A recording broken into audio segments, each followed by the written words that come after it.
Otsosta oli pyydetty esittelyvideota, niin tässä on Otso. Ja Otso on nyt suurin piirtein ruskakuosissa. Mä oon pakannut tähän melkein kaiken sen, mitä mulla on ruskassa ollut mukana muutenkin viime vuonna. Nyt kun tää kuvataan vuonna 2025. Mutta tosiaan Otsolla on ajettu 3 ruskaa. Ja nyt aika tarkkaan 50 000 kilsaa, vähän reilu 3 vuoteen. Ja jonkun verran kilsoja on tullut vietettyä tässä satulassa. Mutta mitä tästä alkaa sanomaan heti aluksi? Tämä on 2021 vuosimalli pyörä.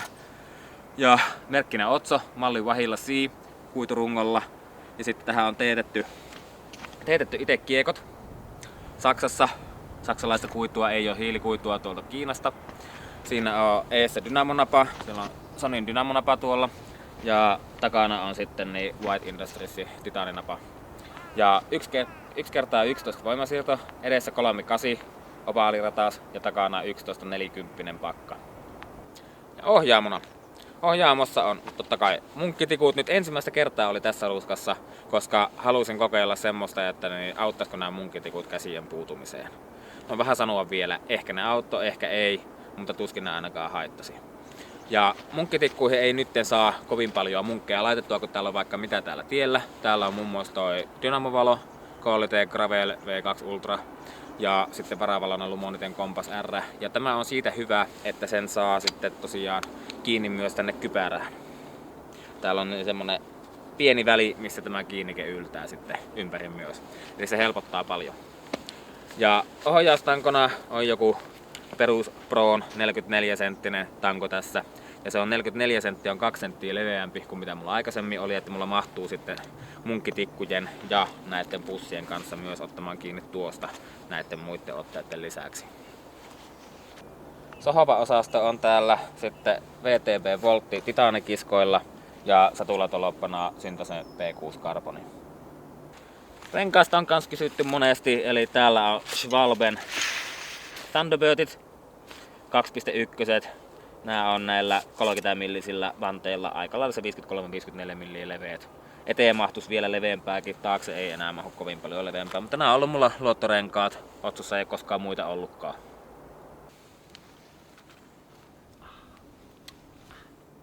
Jarruina perusvarmat GRX, helppo vaihtaa jarrupalat, niin varajarrupalat tietenkin mukana.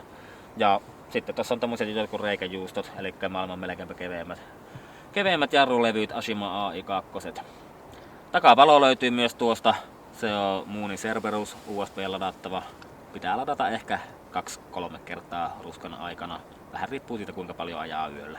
Sen lisäksi pitää olla totta kai varavalo myös takana. Ja se löytyy täältä peräporkkanan persiistä. Eikä täältä löytyy tämmönen huikean lähes kirkas euron ledituikku. Sitten laukut. Täällä edessä munkkitikuissa roikkuu Restartin aerotikkuvaljaat, josta on sitten vaihdettu alkuperäisen pussin tilalle pikkusen isompi Siitu Summitin kuivapussi. Ja täällä pussissa on sitten koko kämppä. Ja koko kämppä tarkoittaa sitä, että siellä on makuupussi, siellä on makuualustan täyttöpussi, bivypussikin, jota mä en ole koskaan kyllä vielä ruskassa käyttänyt, ehkä joskus. Ja sitten siellä on vielä tyyny ja vielä pyyhekkiä. Ja näissä valjaissahan tulee mukana alun perin 7-litrainen pussi, tämä on 8-litrainen. Sillä nyt ei sinänsä ole niin hirveä iso ero, mutta se mulle oli ratkaiseva, että mä sain koko kämpän mahtumaan tähän.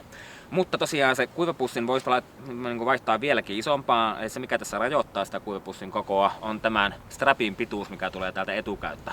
Se on tässä nyt aika lailla maksimissaan, tietenkin senkin varmaan voi jotenkin vaihtaa. Mutta tähän voi pistää niin kuin paksuuden ja leveyden puolesta paljon isommankin kuivapussin, kunhan sitä ei sitten pistä tässä suunnassa liian täyteen. Varmaan menisi 13 ja ehkä 20 kuivapussi tähän, en ole kokeillut. Voisin kuvitella. Mutta tosiaan aikaisemmissa ruskissa 2022 ja 2023 mullahan ei ollut aerotikkuja, eikä mulla ollut tietenkään silloin näitä aerotikkuvaljaita, vaan mulla oli se tässä tangossa kiinni Revelatin tankoharne, missä sitten pussi oli poikittain. Ja kun se pussi on kiinni sitten tässä ohjaustangon alapuolella, niin se tulee paljon lähemmäksi tätä rengasta. Ja sitten se alkoi olla se rajoittava tekijä, että siihen mä en saanut lähellekään näin isoa edes kuivapussia mahtumaan.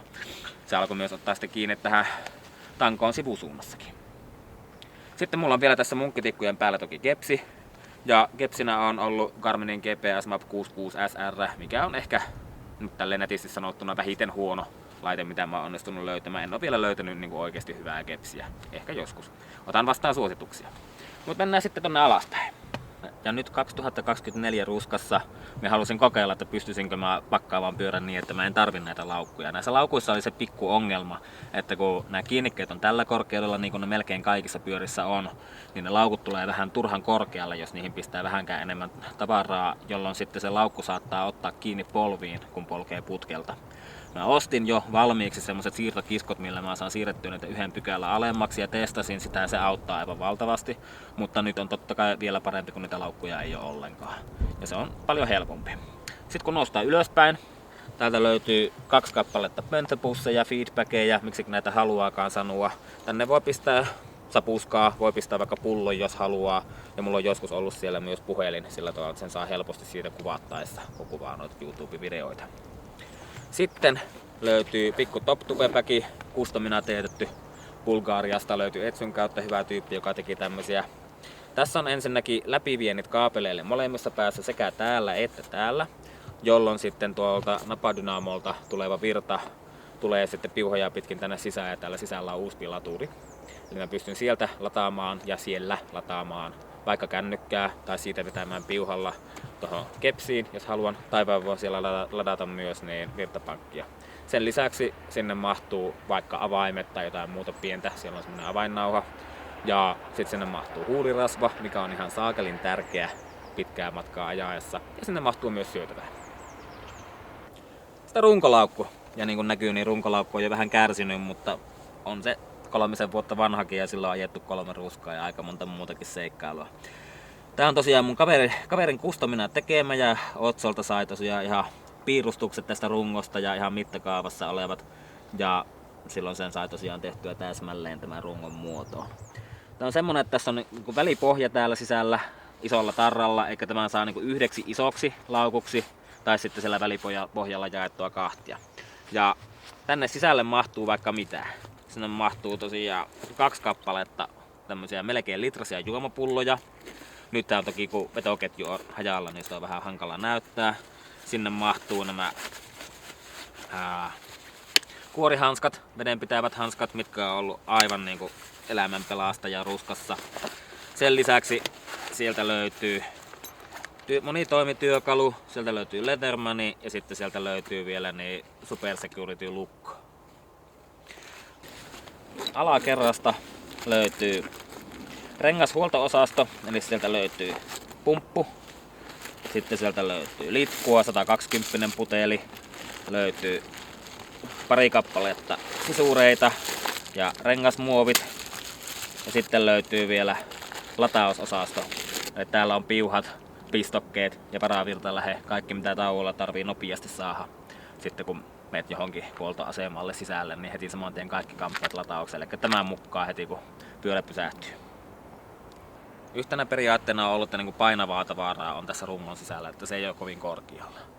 Ja toinen on sitten se, että mitä mä tarvin nopeasti tauoilla, niin sen saa nopeasti tästä. Että sen saa joko tuosta tai tuosta tai tuosta heti suoraan vetoketju aukeaa sun muuta. Että ei tarvi sitten ruveta kaivamaan jostain syvemmältä. No, tästä laukusta sitten ostin tämän vähän hetken mielijohteesta melkein siinä ihan viime tingassa. Mä saan tänne vielä pikkusen jotakin juttuja. Täältä löytyy toinen varavirtalähde ja täältä löytyy ne hygieniakamppeet, mitä tarvitsee tauoille mukaan. Et sieltä löytyy linolat ja pepanteenit ja sitten niin särkylääkkeet mahdolliset, jos semmoisia tarvii, tai vedenpuhdistustabletteita tai muuta, joita en ole kyllä niitäkään käyttänyt vielä koskaan ruskassa, mutta hyvä on varautua. Ja tämmöisessä laukussa, mikä tulee tähän jalkojen väliin oikeasti, niin on tosi tärkeää, että se on kapea. Koska sitten jos se rupeaa hankaamaan sisäreisiä ja se toistetaan muutaman 10 tai 100 000 kertaa, niin se voi ruveta ärsyttämään. Mutta joo, tämä saa niinku just tarpeeksi kapeaksi, kun sitä ei aha ihan täyteen. Ja sitten siirrytään peräporkkanaan. Eli tää taitaa olla oikeastaan kaikissa suurin laukku. Ja siellä on täällä tietenkin sitten niinku ihan pohjalla asiat, mitä ei tarvi toivottavasti juuri koskaan. Eli siellä on varaosat, sieltä löytyy kaikkea niin kuin varapulttia ja jarrupalaat ja gorillateippiä sun muuta.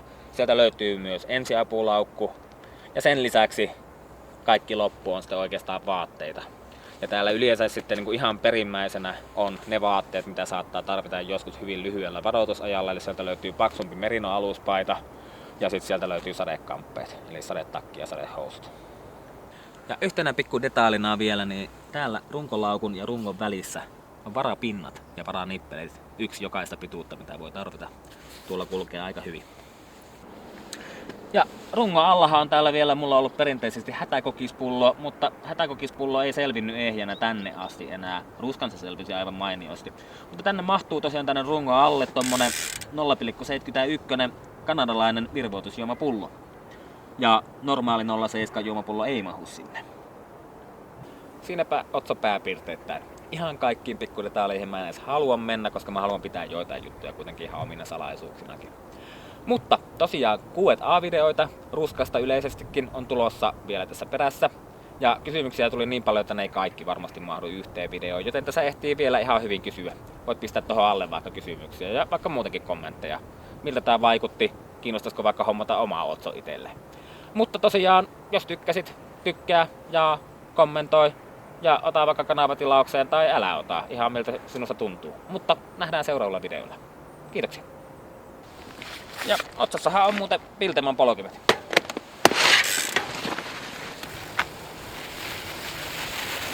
Hei, yksi juttu vielä. Monet on ihmetellyt, että ajoiko tuo tyyppi oikeasti tuon koko matkan tuo reppuselässä. Niin kyllä se ajoi. Tää on ollut mulla joka ruskassa alusta loppuun selässä. Ja täällä yleensä ei oo mitään, tai ainakaan juuri mitään, paitsi pari tärkeitä juttua. Eli varavaihdevajeri.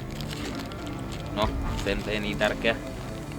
Mutta kaikista tärkeä asia, eli tämä mikä ei saa koskaan mennä hukkaan.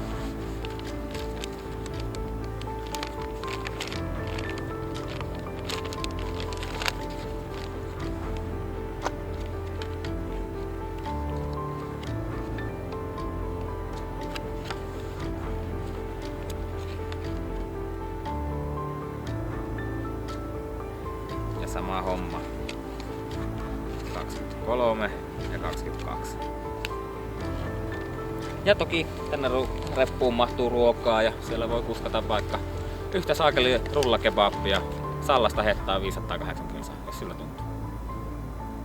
Esimerkiksi tää pullo täällä on erilainen, koska se mun rakas, ihana, lesyinen tämmönen, sehän lähti auki.